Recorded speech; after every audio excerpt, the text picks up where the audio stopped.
श्रीरामपुर। बड़ी प्यार कैले हलियै हौसला सुगनिया से सुगनिया छोड़ी चली रे गेल।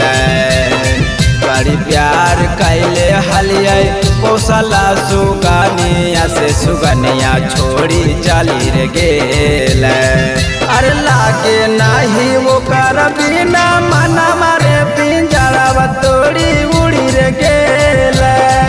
अरे लागे नाही वो कर बिना मना मारे पिंजरा तोड़ी उड़ी रे गेल।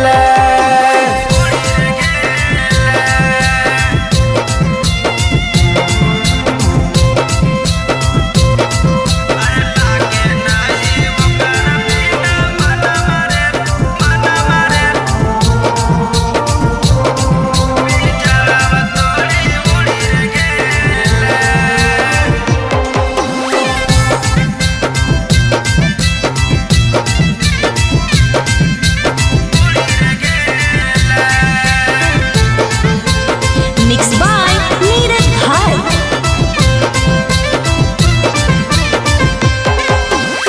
छोटे गो से साथ साथ हम जब रहिए रे हथवा से दूध भात ओकरा खिलाइए रे।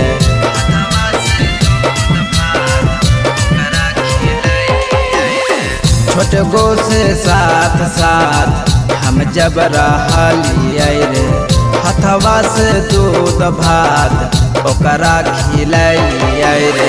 हो गेलै जवान अब दिलवा लगलिए रे जोर दिलवा तोड़ी रे देलक।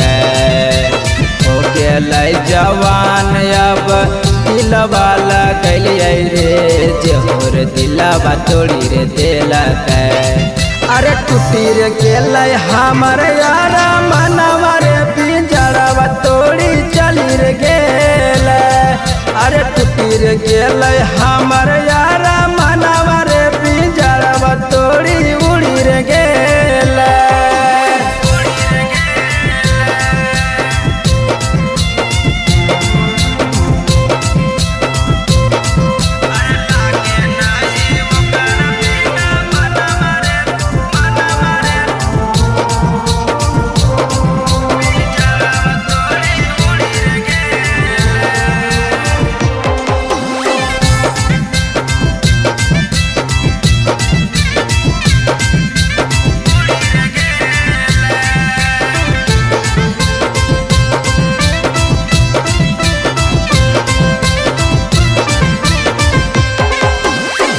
ओकरा पर कैले हलियै हम भी सवास रे।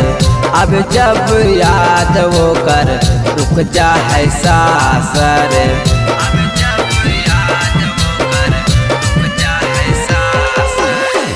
ओकरा पर कैले हलियै हम भी सवास रे।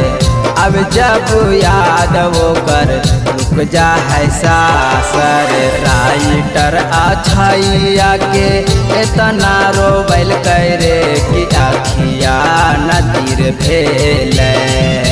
शिवराम बलिया के इतना रोबैल करे कि आखिया नदीर भेल। अरे जोहर अखिया नींदिया उड़ैल करे पिंजरा तोड़ी उड़ी रे गेल।